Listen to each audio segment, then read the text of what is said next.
శ్రీమాత్రే నమ. శ్రీ గురుభ్యో నమ. తదుపరి వృశ్చిక రాశి. వృశ్చిక రాశి వారికి సంబంధించి మే 15 నుండి నెలాఖరు వరకు కూడా మిశ్రమ ఫలితాలు గోచరిస్తూ ఉన్నాయి. వీలైనంత వరకు కూడా వీరు ఈ 15 రోజుల్లో 12 రోజుల పాటు జరిగేటువంటి సరస్వతీదేవి పుష్కరాల్లో పుష్కర స్నానం ఆచరించడం మంచిది. మన యొక్క తెలంగాణలో ఉన్నటువంటి కాళేశ్వరంలో ప్రాణహిత, గోదావరి, అలాగే సరస్వతి నదుల యొక్క సంగమం జరుగుతూ ఉంది. ఆ ప్రదేశంలో వీలైతే ఈ యొక్క పుష్కర స్నానం ఆచరించడం వలన జాతకరీత్యా ఉన్నటువంటి ఏవైనా పితృదోషములు కానీ ఇంకే రకమైనటువంటి దోషములు ఉన్నా సరే పోతాయి. అలాగే ప్రత్యేకంగా చూసుకున్నట్టయితే ఈ యొక్క రాశి వారికి అష్టమ శని ప్రభావం ఏదైనా కాస్త ప్రారంభమయ్యేటువంటి అవకాశం ఉంది. కాబట్టి ఈ యొక్క పుష్కరాలు పూర్తయిన మరుసటి ఒక 3 రోజులకో 2 రోజులకో, అంటే అమావాస్య, వైశాఖ అమావాస్య నాడు శని జయంతి ఉంది.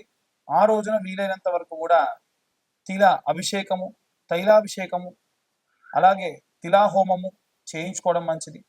దాని వలన ప్రత్యేకమైనటువంటి సత్ఫలితాలు పొందేటువంటి అవకాశం కూడా కనిపిస్తుంది. వీలైతే ఈ యొక్క కార్యక్రమంలో అందరూ కూడా పాల్గొనండి. పూర్తిగా మీ యొక్క జాతకానికి సంబంధించిన దోషములన్నీ కూడా పోగొట్టుకోవడం మంచిది. ఇక విద్యార్థులు, గృహిణులు అందరికి కూడా సానుకూలంగా ఉంటుంది. ఉద్యోగం చేసేటువంటి వారికి మాత్రం కాస్త పనిలో జాప్యం ఏర్పడే అవకాశం ఉంటుంది. రావాల్సినటువంటి ధనము కానీ, జరగాల్సిన పనులు కానీ కాస్త ఆలస్యంగా జరిగేటువంటి అవకాశం ఉంది. ముఖ్యంగా చూసుకున్నట్టయితే వ్యాపారస్తులకి, అలాగే సినీ రాజకీయ రంగాల వారికి కూడా మిశ్రమ ఫలితాలే గోచరిస్తూ ఉన్నాయి.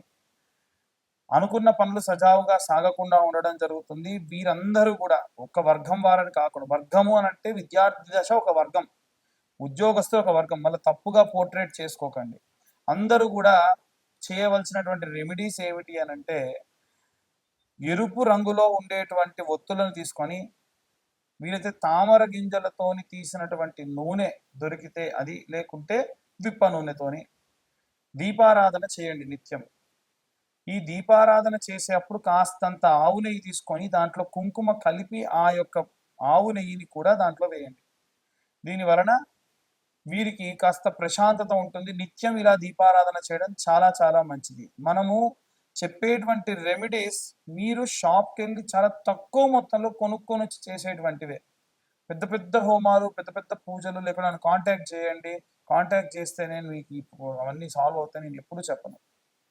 ఎందుకంటే పురంహిత పురోహిత, ఊరు మంచి కోరుకునేవాడు బ్రాహ్మడు కాబట్టి వారికి సంబంధించి ఎలాంటి మంచి జరగాలో అంతవరకు ప్రయత్నం చేయడం జరుగుతూ ఉంటుంది. ఇంకా ఎన్ని రెమెడీస్ తీసుకోవాలి, ఎలాంటి మంత్రపఠనం చేయాలనే విషయాన్ని ఇప్పుడు మనం అన్ని వర్గాల వారికి సంబంధించి, అంటే విద్యార్థులు, గృహిణులు, ఉద్యోగస్తులు, వ్యాపారస్తులు, సినీ రాజకీయ రంగాల వారు, అలాగే విదేశాలకు ప్రయాణం చేస్తున్నటువంటి వాళ్ళు, వీరందరికీ సంబంధించి ఈ మే 15 నుంచి నెలాఖరు వరకు కూడా, ఇప్పటి వరకు మనం ఎప్పుడు కూడా మాస ఫలితాలు చెప్పుకుంటూ వచ్చాం. కానీ ఈ 15 రోజుల గురించి ఇంత విశేషంగా ఎందుకు చెప్తున్నారు అంటే, ఈ 15 రోజులు అంటే మే 15వ తారీఖు నుండి 12 రోజుల పాటు సరస్వతి నది పుష్కరాలు జరుగుతున్నాయి.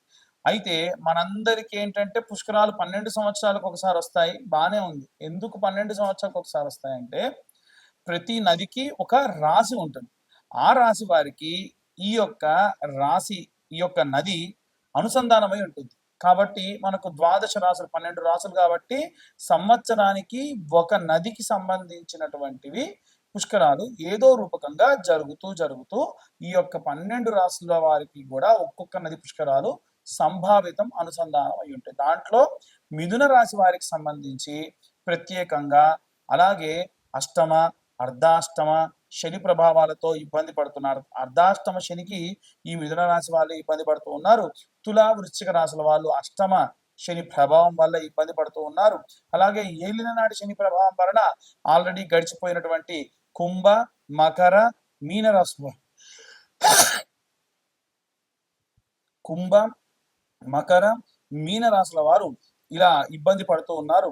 అలాగే మేషరాశి వారికి ఈ యొక్క ఏలినాటి శని ప్రభావం రాబోతుంది. కాబట్టి ఈ శనిగ్రహ ప్రభావం వలన ఇబ్బందులు పడుతూ ఉన్నారు. అలాగే ఈ సరస్వతి పుష్కరాలలో ఎందుకండి మేము సరస్వతి పుష్కరాలు ఏ పుష్కరానికైనా వెళ్ళి ఎందుకు చేయాలి అని అడిగితే, సరస్వతీదేవి పుష్కరాలే కాదండి, ఏ పుష్కరాల్లో అయినా సరే మన పితృదేవతలకు ఏమైనా తర్పణాలు విడిచిపెట్టినా, పిండ ప్రదానాలు చేసినా, ప్రత్యేకంగా పితృదోషాలుంటే అవన్నీ కూడా పోతాయి. ఏమవుతుంది పితృదోషాలుంటే? చదువుకునే విద్యార్థి ఎంత చదివినా కానీ మంచి మార్కులు రావు, మంచి ర్యాంకు రాదు. గృహిణులకు ఎంత చేసినా గుర్తింపు ఉండదు. ఉద్యోగస్తులకు ఎంత కష్టపడ్డా కానీ ఈ పితృదోషాలు లాంటివి ఏమైనా ఉంటే సరైనటువంటి ఎదుగు పొదుగు లేకుండా ఉంటారు.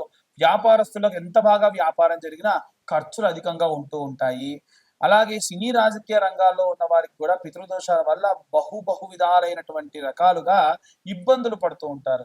ఇవేవి కూడా ఉండకుండా ఉండాలి అని అంటే వచ్చినటువంటి పుష్కరాల్ని మనం సద్వినియోగం చేసుకొని ఆ పుష్కరాల్లో తిల తర్పణాలు, పిండ ప్రదానాలు చేయండి. చాలా చాలా మంచిది. అయితే ఈ పిండ ప్రదానాలు ఇవన్నీ చేస్తే ఎలా కలిసి వస్తుందండి అంటే, కొంతమంది చూడండి వాళ్ళు పితృతర్పణాలు బాగా చేస్తారు. ఏంటయ్యా మీకు ఇంత డబ్బు ఉంది, ఇంత బాగా కలిసి మా పెద్దలు చేసిన పుణ్యం అండి అంటారు. అవునా?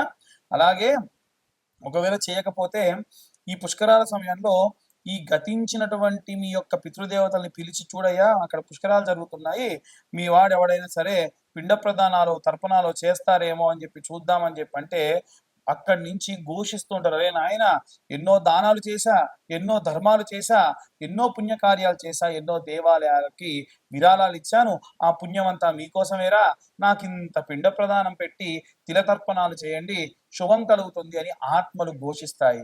అలా చేయడం వలన ఖచ్చితంగా వారు చేసిన పుణ్యం అంతా కూడా మీకు లభిస్తుంది. అన్ని సమస్యలు తీరుతాయి. సంతానం లేని వారికి సంతానము, పిల్లలు బాగా ఏజ్ అయిపోయి పిల్లలు కాని పెళ్ళిళ్ళు కాని వాళ్ళకు పెళ్ళిళ్ళు అవుతాయి. ఇంకా ఎన్నో రకాలైనటువంటి రైతులు, చేతి వృత్తులు, కుల వృత్తులు చేసుకునే వారు కూడా వారికి సజావుగా భూమి అంతా కూడా సమృద్ధిగా ఉంటుంది. ఈ ఏలినాటి శని ప్రభావం కూడా పోవాలి అని అంటే వచ్చేటువంటి ఈ యొక్క వైశాఖ అమావాస్య రోజున ప్రత్యేకంగా శని జయంతి. ఆ రోజున తిలాహోమాలు కానీ తైలాభిషేకాలు కానీ ఆచరించండి.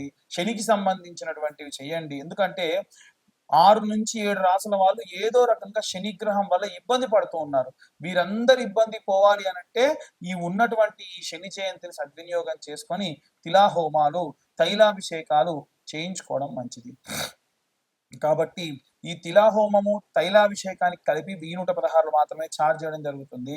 ఇవి వీలైతే ఈ యొక్క హైదరాబాద్ కొత్తపేటలో కానీ బడంగపేటలో కానీ తైలాభిషేక హవనములు ఆచరింప చేయాలనేటువంటి సంకల్పం ఉంది. ఇందులో పాల్గొనదలిచిన వారు కింద ఉన్న నెంబర్కి కాల్ చేసి ఖచ్చితంగా పూజలో పాల్గొనదలిచిన వారు మాత్రమే రండి. నేను ఫోన్ చేసి మా గోత్రనామాలు ఇస్తామండి అని అంటే చెయ్యొచ్చు, కానీ అంత సద్వినియోగపరచుకోవడం మాత్రం కుదరదు. గోచార రీత్యా చెప్పేటువంటి విషయములు ఇవన్నీ కూడా మీ పర్సనల్ జాతకంలో ఎంత శని ఉచ్చస్థితిలో ఉంటే మీకంత సమృద్ధిగా ఉంటుంది. కాబట్టి జాతకం పూర్తిగా తెలుసుకోవాలి అనుకుంటే మీ పేరు, date of birth, time, place ఇవన్నీ కూడా వాట్సాప్ చేయండి. పూర్తిగా మీ జాతకం విశ్లేషణతో తెలుసుకోండి. ఈ జాతకం అంతా కూడా 60 నుండి 70 పేజీల్లో మీకు అందిస్తాము.